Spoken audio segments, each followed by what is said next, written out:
तो इसके पहले वीडियो में हम लोग बर्नौली थ्योरम देख रहे थे और बर्नौली थ्योरम में हम चूंकि सोचे थे कि एक ही वीडियो में हो जाएगा, लेकिन वो लंबा हो गया, 22 मिनट की वीडियो हो गई। तो अब अगर उसी में इसको भी ले लेते तो बहुत ज़्यादा लंबा हो जाता और आप लोग पूरा नहीं देख पाते, इसलिए हमने दो पार्ट में बांट दिया बर्नौली को। तो बर्नौली डिफरेंशन हम लोगों ने देख लिया था अगली वीडियो में। अब जो है बर्नौली थ्योरम का कुछ एग्जाम्पल है जो कि कंपटीशन में पूछे जाते हैं और इससे संबंधित क्वेश्चन रहता ही है। तो आइए इसको बारीकी से अच्छे ढंग से समझ लेते हैं, ठीक है ना। तो क्या हुआ मित्र, बर्नौली का प्रमेय हम लोग थ्योरी देख चुके थे। अब यहाँ देखते हैं क्या होता है। स्पीड अगर बढ़ेगी तो प्रेशर घटेगा, है ना। स्पीड ज्यों-ज्यों बढ़ती जाएगी त्यों-त्यों प्रेशर घटता जाएगा। ये बात तो हम लोगों ने देखा था। तो अब यहाँ से जो कुछ एग्जाम्पल है, इस तरफ आप बोर्ड में आपको दिख रहा होगा, तो आइए एक कुछ देखते हैं। सबसे पहला है कि आंधी में घर के छप्पर का उड़ जाना। छप्पर मतलब होता है जो कच्ची नहीं होता है कि चारों तरफ से दीवार दे दिया और दीवार के ऊपर जो है ऐसे चदरे का या कोई चीज का ऐसा बना दिया। तो कभी कभी आप देखते होंगे कि जोर से जब आंधी आती है तो उसको उड़ा के लेके चल जाता है, गांव के इस सिरे से उखाड़ के दूसरे सिरे फेंक देता है आंधी में। ये क्या होता है, तो इसका रीजन भी जो है आपका बर्नौली थ्योरम में है। आइए इसको देखते हैं। सबसे पहले क्या है, आंधी में घर के छप्पर का उड़ जाना, अर्थात छप्पर उड़ जाता है। तो वह क्यों होता है, उसके पीछे कारण क्या है और बर्नौली थ्योरम से वह किस प्रकार संबंधित है, इस बात को समझेंगे। संबंधित तो वो इस बात से है कि जब हवाएं तेज होती है ना, जब की गति बढ़ती है तो प्रेशर घट जाता है। बस यही एक सिद्धांत है कि जब हवाओं का गति या किसी चीज का हवाओं की जब गति बहुत तेज होती है तो क्या होती है, उसके नीचे की जो प्रेशर है, लगने वाला प्रेशर क्या होता है, घट जाता है और उससे क्या होता है, उसको उड़ा लेना आसान होता है। जैसे मान लीजिए हम यहाँ खड़े हैं तो हमारे ऊपर 1 बार का वायुमंडलीय प्रेशर भी लगा हुआ है ना, कुछ नीचे से प्रेशर ऐसा माना जाता है क्योंकि जब वायुमंडलीय प्रेशर लगा हुआ है। अगर यदि मान लीजिए छप्पर की ही बात करें, घर का ऐसा बनावट है इस प्रकार की, जैसे मान लीजिए यह एक घर है तो इसकी बनावट इस तरह की है। अब जोर से आंधी आया, बहुत जोर से आंधी आया, ये रेड वाली है, ये आंधी है। मान लीजिए ये जोर से आंधी आया तो अब ये आंधी क्या करेगी, यह जो छप्पर नुमा जो बना हुआ है, टीन का, चदरे का है, जिसका भी है, इसके ऊपर से जो ये गुजरने लगती है। तो जो ऊपर से गुजरती है तो यहां पर जो वायुमंडलीय प्रेशर इसके ऊपर लग रहा था, यहां जो वायुमंडलीय प्रेशर लग रहा था, यह प्रेशर लो हो जाती है। समझ में आ रहा है बात क्या बोल रहे हैं। अगर हवा तेज चली तो यह जो वायुमंडलीय एटमॉस्फेरिक प्रेशर इसके ऊपर लगा हुआ था, यह यहां से खत्म हो जाती है और ऊपर का जो होता है यह लोअर प्रेशर एरिया बन जाती है। मतलब यहां प्रेशर जो है वो लो हो जाता है इस ऊपर का। तो यह जो ऊपर का प्रेशर लो होता है और नीचे से तो हाई प्रेशर लगा हुआ है, तो यह जो लो प्रेशर होने के कारण क्या होता है, नीचे से जो एयर इन करती है वह क्या होती है, लो प्रेशर के कारण चदरे को सीधा उखाड़ देती है ऊपर की ओर। यहां 2 काम हो रहा है। एक तो हवा तेज होने के कारण क्या होता है, ऊपर का प्रेशर लो हो रहा है। जैसे मान लीजिए कि यह कोई भी ऐसा ही मान लीजिए कोई छप्पर है, अगर इसके ऊपर आप यहां से हवाएं तेज चलेंगी तो इसके ऊपर जो वायुमंडलीय प्रेशर लग रहा था यह यहां से खत्म हो जाता है और यह खत्म होता है और ये हवाएं तेज चल रही है, बहुत तेज चल रही है। इससे क्या हुआ, इसके ऊपर का प्रेशर खत्म हो गया। जब ऊपर लो प्रेशर खत्म नहीं हुआ, या मान लीजिए लो प्रेशर हो गया, प्रेशर लो हो गया और ये हवाएं जब आंधी नुमा है तो हर तरफ से घुसेंगी और जब इसके ऊपर घुसेगा तो यह क्या होगा, हाइयर प्रेशर एरिया बन जाएगा, है ना, हाइयर प्रेशर एरिया बनेगा। और जब हाइयर प्रेशर नीचे से लग जाएगा, अब बोलिए कि ऊपर का प्रेशर लो है, नीचे का प्रेशर हाई है, तो वो क्या करेगा, वह जो है इस छप्पर को उखाड़ करके उड़ा देता है। जैसे मान लीजिए यही मान लीजिए एक बात करते हैं कि मार्कर है, यह अगर बैलेंस कंडीशन में ऐसे खड़ा है तो मान लीजिए यह मान लीजिए इस प्रकार है, तो इसके ऊपर जो है 1 बार का वायुमंडलीय प्रेशर, एटमॉस्फेरिक प्रेशर भी लगी हुई है और नीचे से भी प्रेशर लगा हुआ है। एक ऐसी हवा चली कि यह जो ऊपर पर मान लीजिए यह प्रेशर जो वायुमंडलीय लग रहा था, यह प्रेशर लो हो गया, अर्थात नेग्लिजिबल हो गया। तो यह हवाएं चलने के कारण हुआ। तो अब जो हवाएं जा रही है तो हवाएं ऊपर भी जा रही है और नीचे भी जा रही है, तो नीचे का प्रेशर क्या हो गया, बढ़ गया। यह हाई प्रेशर एरिया बन गया और ऊपर जो है लो प्रेशर एरिया बन गया। इसके कारण क्या हुआ, वह इसको नीचे से ताकत लगाई और सीधा उड़ा दिया। यही क्या होता है कि आंधी में घर का जो चदरा वगैरह होता है, जो आंधी का हमारा बना होता है, वो छप्पर वगैरह, उसको क्या करता है, उड़ा देता है दूर तक। तो यह रीजन यह किस पे है, बर्नौली थ्योरम से ही आप इसको समझ सकते हैं कि हवाएं जितना तेज चलेंगी उतना ही ज्यादा छप्पर के ऊपर का जो प्रेशर है वह लो होगा। यह जितना तेज चलेगा, यहाँ की लोअर प्रेशर एरिया, यह जो ऊपर की प्रेशर एरिया है वह उतनी ही लो होती जाएगी और यह जितना लो होगा, यह हायर प्रेशर को इसको उड़ाने में उतना ही मदद मिलेगा, आराम से उड़ा देगा। ठीक है, तो यह क्या था कि आंधी में घर के छप्पर का उड़ जाना, यह भी उदाहरण है किसका, तो बर्नौली के थ्योरम का। क्या, क्योंकि जब हवाएं तेज होती है या मान लीजिए गति जब बढ़ जाती है ना, स्पीड जब बढ़ जाती है तो प्रेशर क्या होता है, घट जाता है। यहां पर स्पीड बढ़ गया, हवा का रुख बहुत ज्यादा हो गया, इसलिए क्या हो गई, इसकी जो ऊपर से लगने वाली प्रेशर थी वो लो हो गई और नीचे से जो हवा घुसा तो ऊपर का लो प्रेशर होने के कारण क्या किया, नीचे से सीधा प्रेशर लगाई और छप्पर को उड़ा दिया। तो यह जो एग्जाम्पल था आंधी में घर के छप्पर का उड़ जाना बर्नौली थ्योरम पर है, एक हो गया। दूसरा है वायुयान का उड़ना, यह तो मोस्ट इंपॉर्टेंट है। वायुयान जो उड़ती है, हवाई जहाज जो उड़ता है, उसके पीछे भी लॉजिक होती है कि उसकी जो विंग्स होती है, उसकी जो पंख या कहिए विंग्स जिसको कह सकते हैं, उसमें भी क्या होती है, ऐसी बनावट होती है, ऐसा शेप होता है उसमें कि वह भी जो घूमता है तो पूरा एरोप्लेन को अपने पर टांग लेती है और लेके उड़ जाती है सीधा ऊपर की तरफ। यह उड़ने का कारण क्या है, यह भी हम लोग देखेंगे।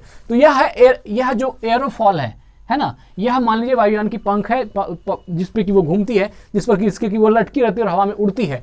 तो इसका भी बनावट कुछ इस प्रकार होता है कि जब उसमें हवा जब लगती है, देखिए यह क्या होता है, नीचे का एरिया जो है वह सीधा होता है और ऊपर जो है हल्का टेढ़ा होता है। तो यहाँ जो यह जो दिख रहा है, यह आपका एयर है ना, यह जो लाइनें हमने दिखाई है, यह एयर को दिखाने का प्रयास किया गया है। तो चूंकि एयर, मान लीजिए यहां से हवा चली तो इधर भी एयर लगा और यहां भी एयर लगा, यह घूमता है बहुत रफ्तार से।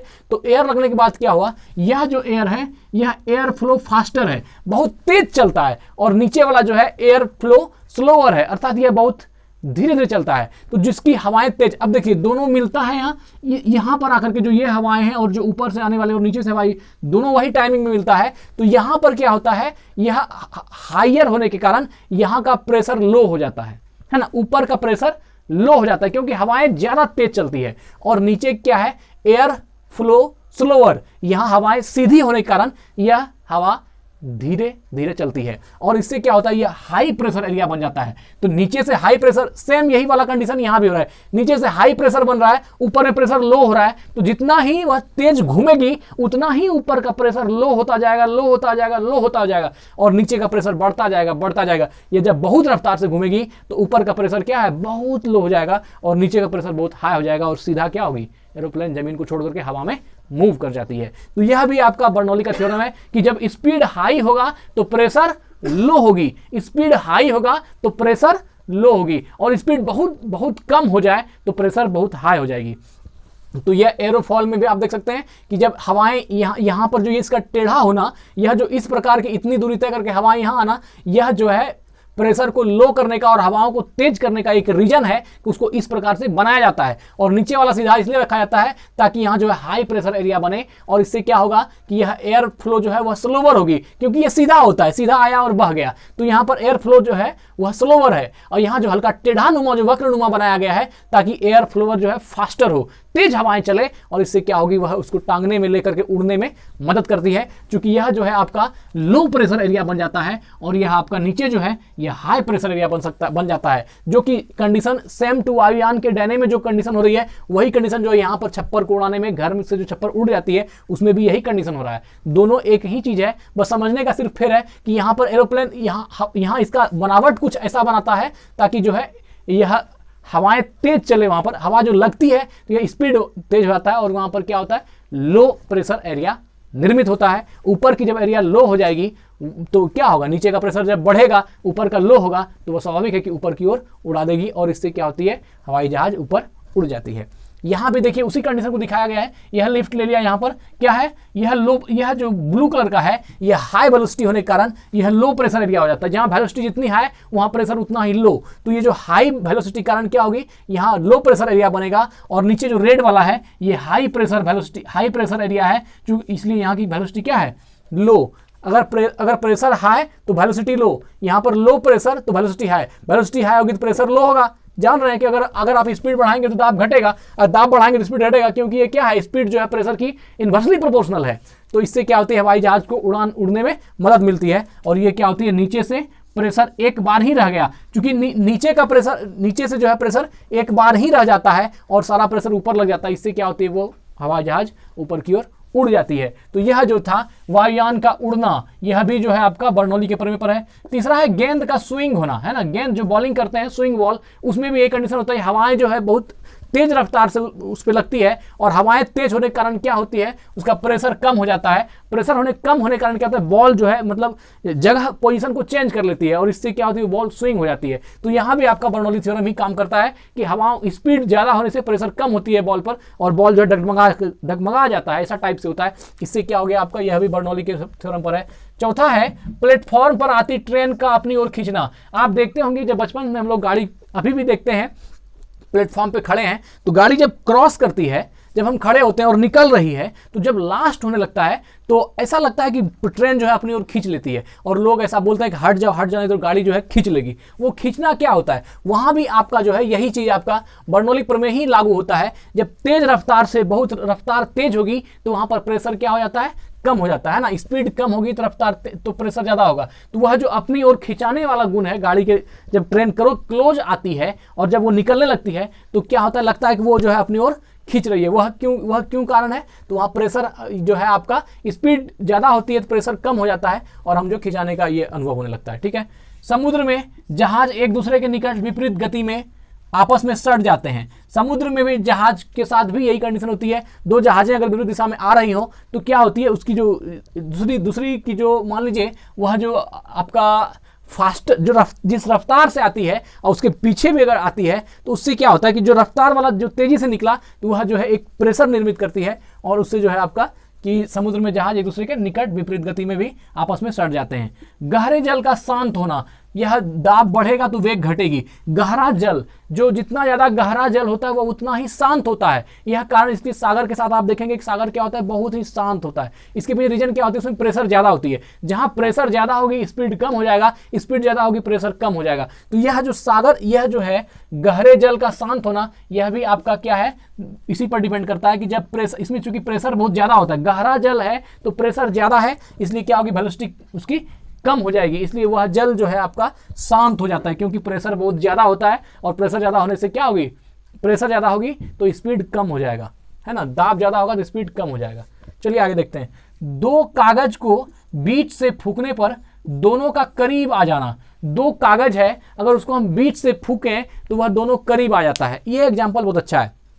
जैसे मान लीजिए अब हमारे पास दो कागज है, हम आपको दिखा सकते हैं इसमें। यह जो मान लीजिए इसको हमने अलग अलग दो हाथों में पकड़ा। पहले हम इसकी बात करते हैं। वायुमंडलीय प्रेशर हम पर भी है, इस कागज पर भी है और सब पर है, आप पर भी है। तो अगर इसमें वायुमंडलीय प्रेशर है 1 बार टोटल लगा हुआ है, इस सतह में भी 1 बार का प्रेशर है, यहां भी 1 बार का प्रेशर है, यहां भी 1 बार का प्रेशर है और यहां भी 1 बार का प्रेशर है। यह मान लीजिए पूरा वायुमंडलीय एटमॉस्फेरिक प्रेशर लगा हुआ है। इस पेज का भी वही हाल है ना। अब हम जो भी चीजें हैं सब पर वायुमंडलीय प्रेशर तो लग ही रहा है। अब हम इसको जो है, अब इसको हम पकड़ते हैं ऐसे और देखिएगा हम जब इसको फूकेंगे तो ये क्या होता है, चिपक जाता है। देखिए कैसे होता है।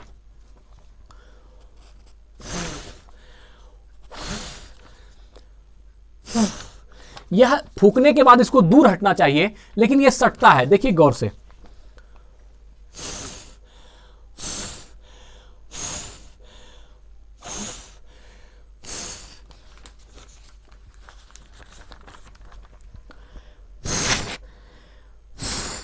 देख रहे हैं आप, देख पा रहे होंगे कि जब बीच से हवा एयर निकलती है तो ये दोनों जो नीचे वाला पोर्शन ये सटता है, यह सटता है और यह घटना होती है बर्नौली थ्योरम के कारण। देखिए कैसे होता है।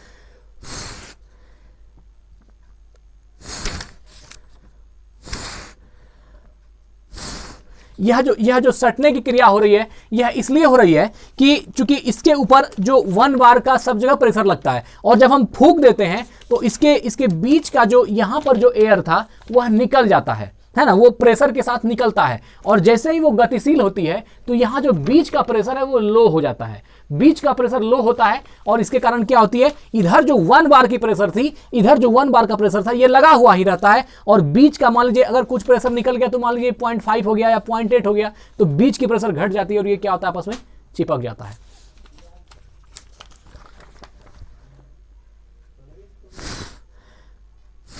देखिए इसको दूर हटना चाहिए तो दोनों क्या होता है, सट जाता है। और चूंकि इसके पीछे अब तो रीजन समझ में आ गया कि इस पर भी जो ये दोनों कागज है इस पर भी 1 बार का प्रेशर है, इस पर भी 1 बार का प्रेशर है और ये जब ऐसे हम दूर रखते हैं तो दोनों पर ही 1 बार का प्रेशर है, इधर से भी और इधर से भी। लेकिन फूकने के साथ क्या होता है, ये जो बीच की प्रेशर है वह घट जाती है क्योंकि यहां हवाएं तेज हो गई और जहां हवाएं स्पीड ज्यादा होगा वहां प्रेशर कम होगा। तो फूकने के बाद हवाएं जब तेजी से निकलती है तो प्रेशर, इसके बीच का जो प्रेशर है वो लो हो जाती है। अर्थात अगर यहां पर 1 बार लग रहा है तो यहां 0.8 बार लग रहा है या 0.7 बार लग रहा है, 0.9 बार लग रहा है, मतलब 1 से कम लग रहा है। तो इससे क्या होती है, जो बाहर का प्रेशर था इस पर भी 1 बार का, इस पर भी 1 बार का, ये क्या करता है, दोनों को ठेल देती है और ये क्या होता है, सट जाता है क्योंकि बीच का प्रेशर लो हो जाता है।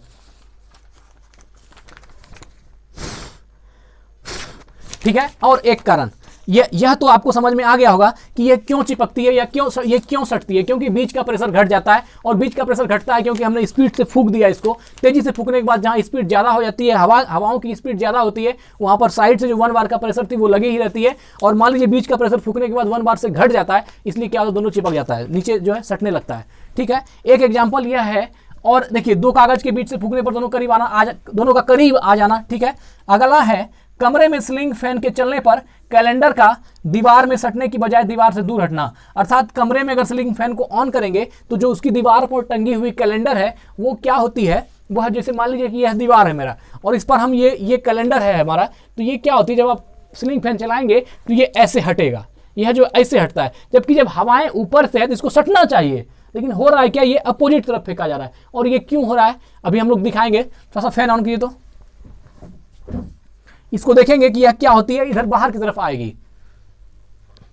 फैन को चलने के बाद फैन ऑन कर दिया है हमने, देखिए ये कहां जा रही है, देख रहे हैं आप, अच्छी तरह देख पा रहे होंगे कि यह जो है बार बार दीवार से ऊपर उठ रही है। ये क्यों हो रहा है, जबकि हवाएं जब ऊपर से आ रही है, जिसको सटना चाहिए ऐसे, लेकिन ये नहीं हो रहा है। ये क्या हो रहा है, ये यहां से ऊपर की तरफ ऐसे बार बार फेंका जा रहा है। देखिए हम बार बार इसको करें, यह बार बार फेंका जा रहा है। इसमें क्या हो रही है, बंद कर दीजिए।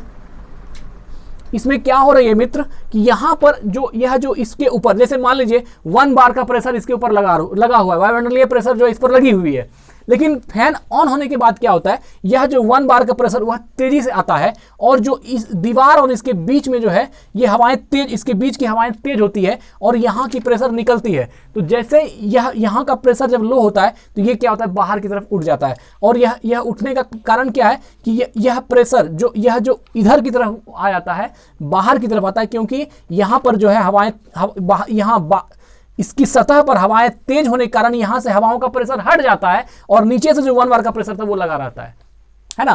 फैन चलने के बाद ही यह जो कैलेंडर है इसके ऊपर पर जो 1 बार का प्रेशर था वह हटता है। जैसे ही फैन ऑन कीजिए, तो जैसे ही फैन ऑन होगा आप देखेंगे कि यह हटता है, यहां का प्रेशर जो 1 बार का इसके ऊपर लगा था वह हटता है। देखिए अभी 1 बार का प्रेशर था, अब फैन ऑन हुआ, अब 1 बार का प्रेशर जो है यहां से हटना शुरू हुआ। ये जो हवाएं यहां से निकलने लगी तो हवाओं के निकलने के कारण क्या हुआ, यहां का प्रेशर लो होने लगा और यह प्रेशर, हवाएं जितना तेज होगी यह प्रेशर उतना ही लो होगा और नीचे से जो प्रेशर है वो उतना ज्यादा बल लगाएगी और कैलेंडर उतना ही ज्यादा तेज उड़ेगा, है ना। तो यहां पर इसके ऊपर जो बल लग रहा था 1 बार का वह घट रहा है और उसके घटने के कारण है कि ये हवाएं तेज चल रही है। हवाएं जितना तेज चलेगी इसके ऊपर का बल उतना ही कमजोर होता जाएगा, अर्थात क्या, यह एटमॉस्फेरिक प्रेशर जो 1 बार का लग रहा था वह उतना ही घटता जाएगा। अब स्वाभाविक बात है, जब ऊपर का 1 बार का प्रेशर एटमॉस्फेरिक प्रेशर घटेगा तो नीचे से जो है वो बल 1 बार की जो लग रही थी इस पर वह अपना काम करेगी। क्योंकि इस बल को तो कोई दिक्कत नहीं है, तो लगा ही रहा है। ऊपर का घटा है, जब ऊपर का घटा तो ऊपर ही की तरफ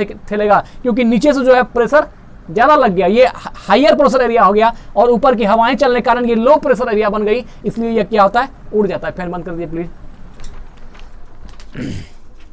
तो अब आपने यह भी रीजन समझ गया होगा कि कमरे में जो है सीलिंग फैन के चलने पर कैलेंडर का दीवार में सटने की बजाय दीवार से दूर हटना। यह जो कैलेंडर है यह दीवार से क्यों हटता है यह भी आपने समझ लिया, क्योंकि इसके ऊपर जो हवाएं चलने के कारण क्या होती है, यह जो 1 बार का प्रेशर इसके ऊपर लग रहा था वो हट जा रहा है, वह प्रेशर घट जा रहा है और नीचे से तो 1 बार का प्रेशर लग ही रहा है। इससे क्या हो गया कि यह जो है बाहर की तरफ, ऊपर का प्रेशर हटने के कारण यह जो है ऊपर की तरफ उड़ने लगता है। कभी भी आप फैन ऑन करेंगे तो कैलेंडर हमेशा ऊपर की तरफ ही उड़ता है, दीवार में सटता नहीं है। जबकि हम सोचते हैं कि अगर हवाएं ऊपर से चल रही है तो कैलेंडर को दीवार में सटना चाहिए, लेकिन ऐसा नहीं होता है। तो अब आपने यह भी कारण समझ गया कि कमरे में सीलिंग फैन के चलने पर कैलेंडर का दीवार में सटने की बजाय दीवार से दूर हटना। तो यह जो था मित्र, आज हम लोग देख रहे थे बर्नौली प्रमेय, और इसी एग्जाम्पल के साथ, क्योंकि यह एग्जाम्पल अगर फर्स्ट वीडियो में डाल देते हम तो वीडियो बहुत लंबी हो जाती है और इंटरेस्टेड नहीं होती, इसलिए हमने 2 पार्ट में बर्नौली थ्योरम को बना दिया। पार्ट 1 जो इसके पहले वीडियो है और पार्ट 2 जो ये वीडियो है, तो दोनों ही मिला करके देख लेंगे तो आपको पूरी नॉलेज जो है बर्नौली थ्योरम की आ जाएगी। इस बात की गारंटी मेरी है और हमने अपनी जिम्मेवारी को निभा दिया है। आप भी दोनों ही वीडियो देख लीजिए, पार्ट 1 को और पार्ट 2 को, और साथ ही अगर लाइक नहीं किया तो लाइक कर दीजिए, चैनल को सब्सक्राइब नहीं किया तो क्या करेंगे, कर लीजिए, और अगर कर लिए हैं तो बहुत बहुत शुक्रिया आपका, धन्यवाद, थैंक यू, अपना ख्याल रखिए।